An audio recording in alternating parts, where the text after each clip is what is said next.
오늘 밤 당신의 마음 깊은 곳에 숨겨진 보물창고의 문이 열립니다. 그 창고 안에는 이미 헤아릴 수 없는 재물과 복덕이 가득 차 있는데 우리는 그것을 모른 채 밖에서만 찾아 헤맵니다. 지금부터 들려드릴 부처님의 지혜는 당신 안에 이미 존재하는 그 무한한 풍요를 깨닫게 해줄 것입니다. 편안히 누워 눈을 감으십시오. 오늘 하루도 돈 때문에, 생활 때문에, 미래 때문에 마음이 무거우셨습니까? 남들은 쉽게 얻는 것처럼 보이는 재물이 왜 나에게는 이토록 멀게만 느껴지는지, 아무리 노력해도 복이 따르지 않는 것 같아 답답하셨습니까? 부처님께서는 말씀하셨습니다. 재물을 쫓는 자는 그림자를 쫓는 것과 같고, 덕을 쌓는 자는 빛이 되어 그림자가 저절로 따르게 된다. 우리가 재물이라고 부르는 것은 사실 겉으로 드러난 그림자에 불과합니다. 진짜 재물은 그 그림자를 만들어내는 빛, 바로 덕이라는 내면의 광명입니다. 옛날 인도에 한 상인이 있었습니다. 그는 평생 부자가 되기를 꿈꾸며 온갖 장사를 했지만 늘 실패만 거듭했습니다. 어느 날 절망에 빠진 그는 부처님을 찾아가 물었습니다. 세존이시여, 저는 왜 이토록 가난한 것입니까? 남들보다 더 열심히 일하는데 왜 재물이 모이지 않는 것입니까? 부처님께서는 미소를 지으며 말씀하셨습니다. 그대는 물을 담을 그릇은 만들지 않고 물만 구하러 다니는구나. 구멍난 그릇에 아무리 물을 부어도 새어나가듯 덕이 없는 곳에 재물은 머물지 못한다. 그럼 어떻게 해야 합니까? 먼저 그릇을 만들어라. 그릇이란 바로 덕이다. 남을 돕는 마음, 베푸는 마음, 감사하는 마음으로 그릇을 만들면 재물은 샘물처럼 저절로 솟아오를 것이다. 상인은 그날부터 작은 것부터 실천했습니다. 아침마다 길가의 꽃에 물을 주었고, 배고픈 새들에게 곡식을 나눠 주었으며, 만나는 사람들에게 따뜻한 미소를 베풀었습니다. 신기하게도 석 달이 지나자 그의 가게에 손님이 늘기 시작했고, 1년이 지나자 그는 마을에서 가장 신뢰받는 상인이 되었습니다. 이것이 부처님이 말씀하신 인과의 법칙입니다. 덕을 심으면 복이 열리고, 복이 열리면 재물이 따라옵니다. 하지만 우리는 순서를 거꾸로 하여 재물부터 얻으려 하니 마치 뿌리 없는 나무에서 열매를 따려는 것과 같습니다. 지금 이 순간 당신의 마음밭을 들여다보십시오. 그곳에는 어떤 씨앗이 심어져 있습니까? 탐욕의 씨앗입니까? 베풀매 씨앗입니까? 미움의 씨앗입니까? 자비의 씨앗입니까? 부처님께서는 화엄경에서 말씀하셨습니다. 일체유심주, 모든 것은 오직 마음이 만들어낸다. 당신이 가난하다고 느끼는 것도 마음이 만든 것이고, 당신이 부유하다고 느끼는 것도 마음이 만든 것입니다. 실제로 당신이 가진 것은 변하지 않았는데도 마음 하나 바꾸면 가난한 사람이 부자가 되고 부자가 가난한 사람이 됩니다. 진짜 재물은 은행 잔고가 아닙니다. 진짜 재물은 나는 이미 충분하다고 느끼는 만족의 마음입니다. 진짜 재물은 나눌 수 있어서 감사하다고 느끼는 베풀매 마음입니다. 진짜 재물은 오늘도 숨 쉴 수 있어 행복하다고 느끼는 감사의 마음입니다.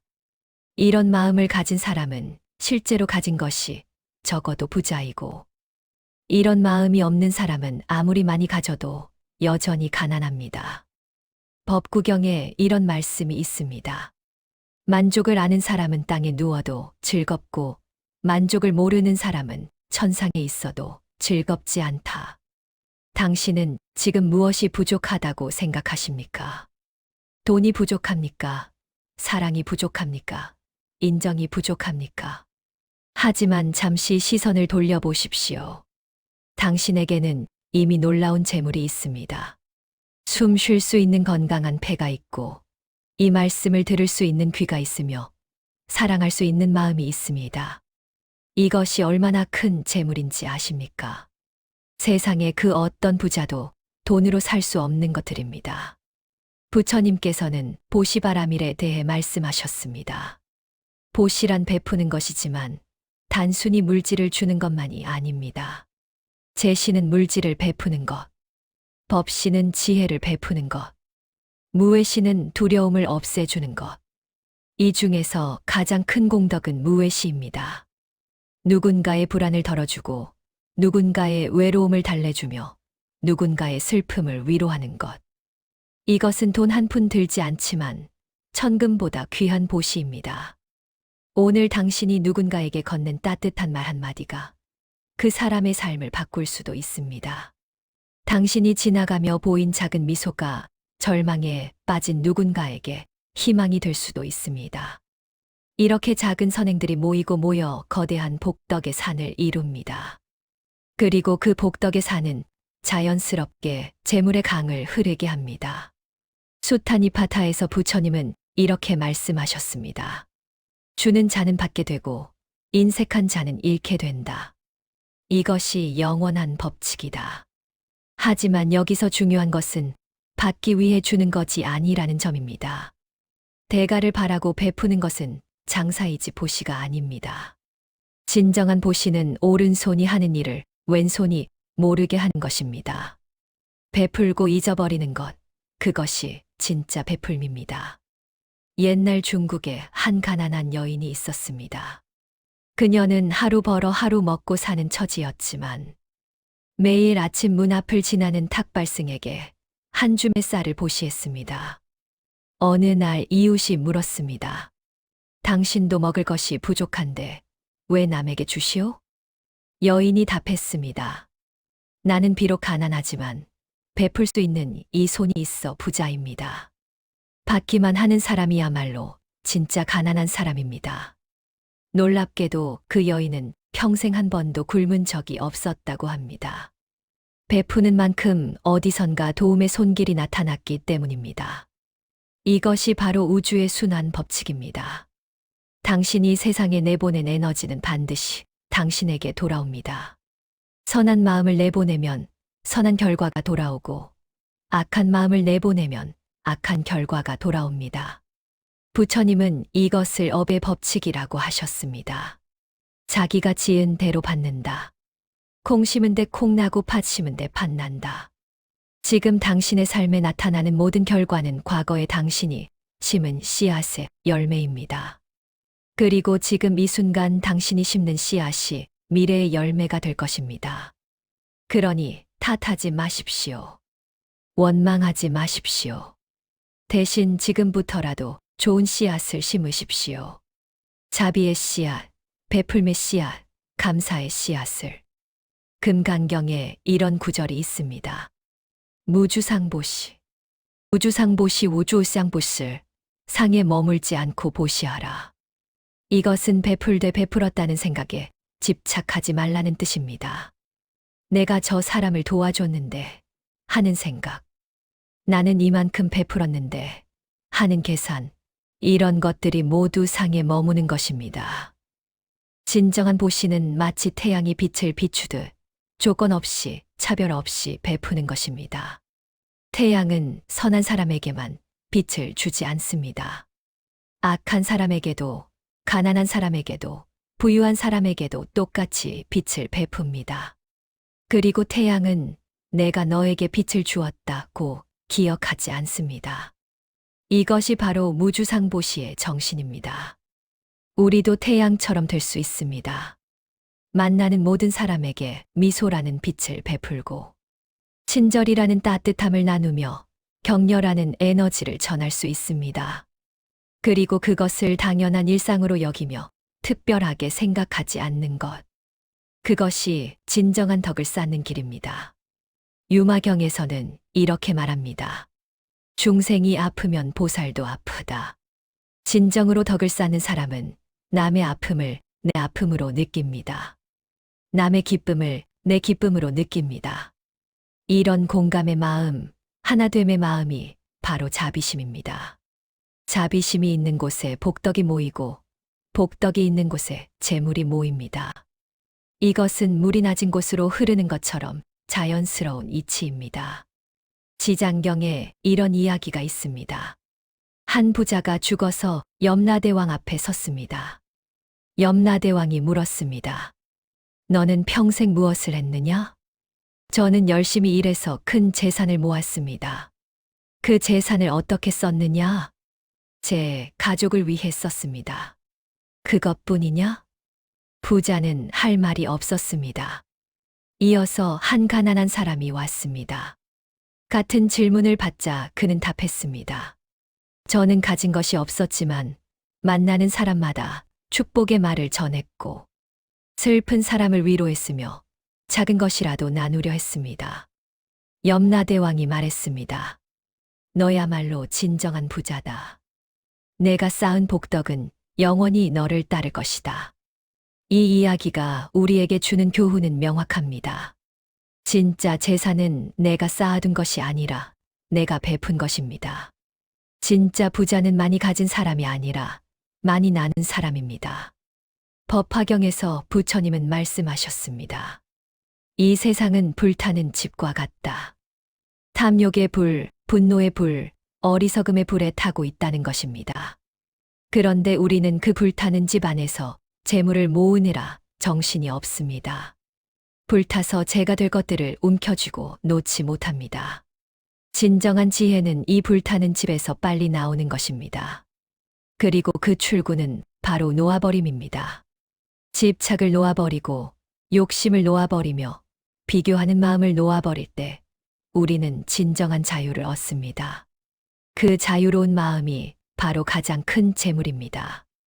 아함경에 이런 구절이 있습니다. 적게 가지고도 만족하는 사람은 부자이고 많이 가지고도 만족하지 못하는 사람은 가난하다. 당신은 얼마를 가져야 만족하시겠습니까? 1억입니까? 10억입니까? 100억입니까? 하지만 아무리 많이 가져도 더를 원한다면 그것은 영원한 목마름입니다.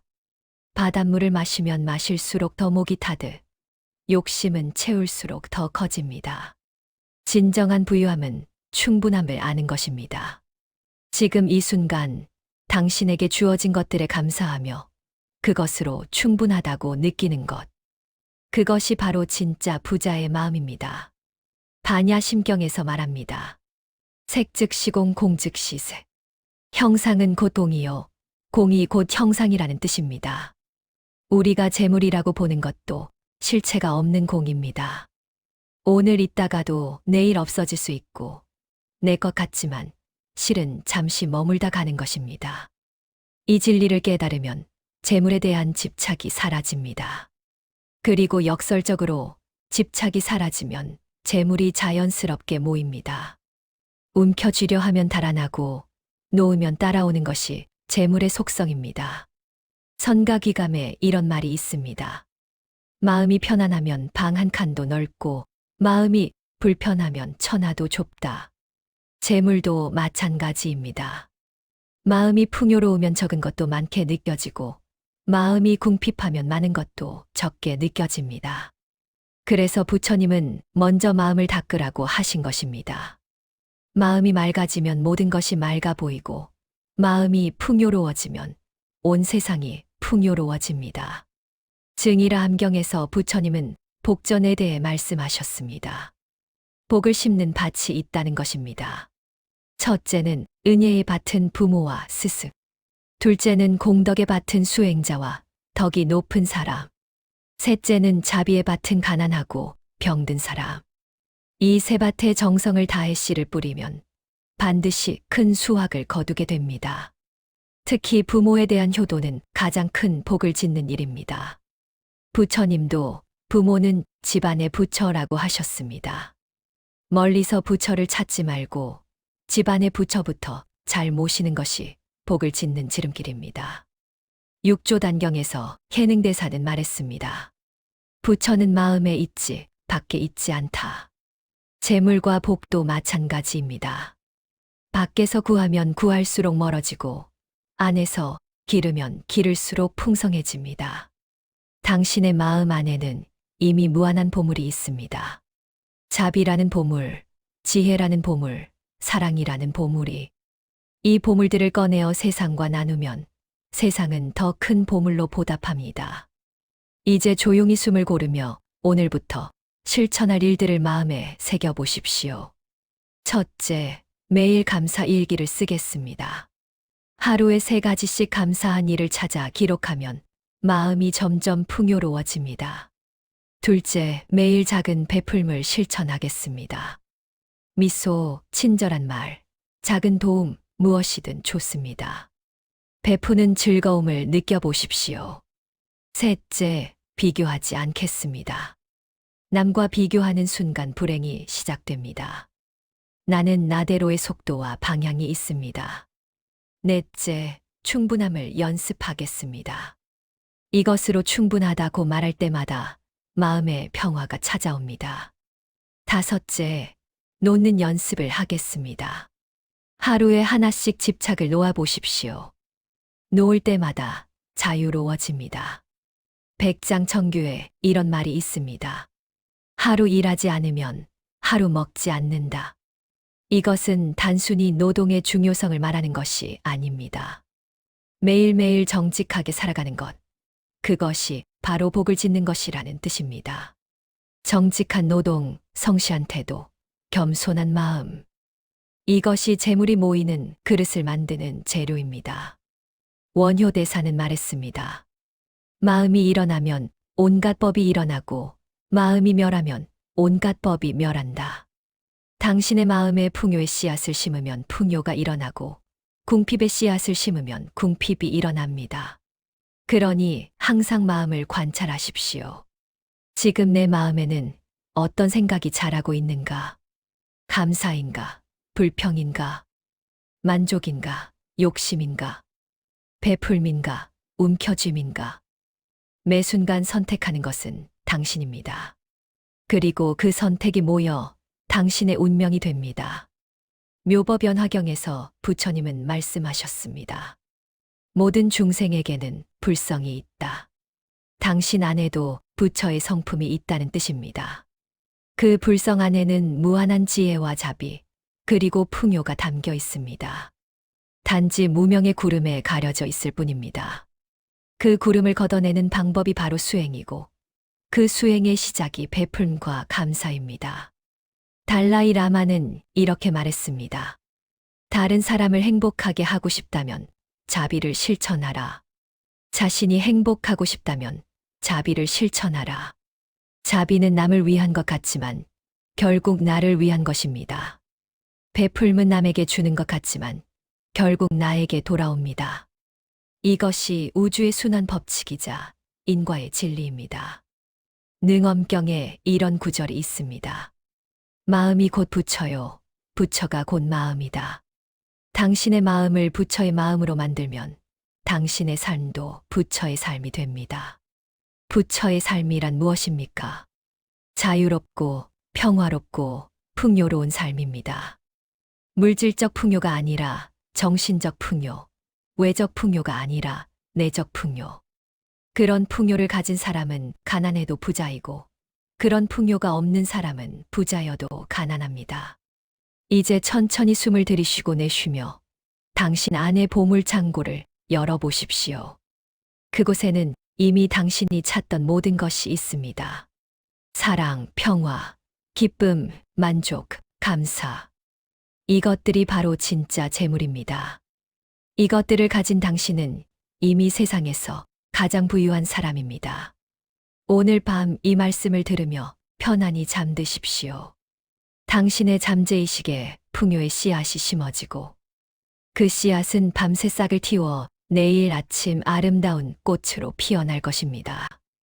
부처님의 가피가 당신과 함께하기를, 당신의 삶에 진정한 재물과 덕이 가득하기를, 그리고 그 풍요를 온 세상과 나누는 보살이 되기를.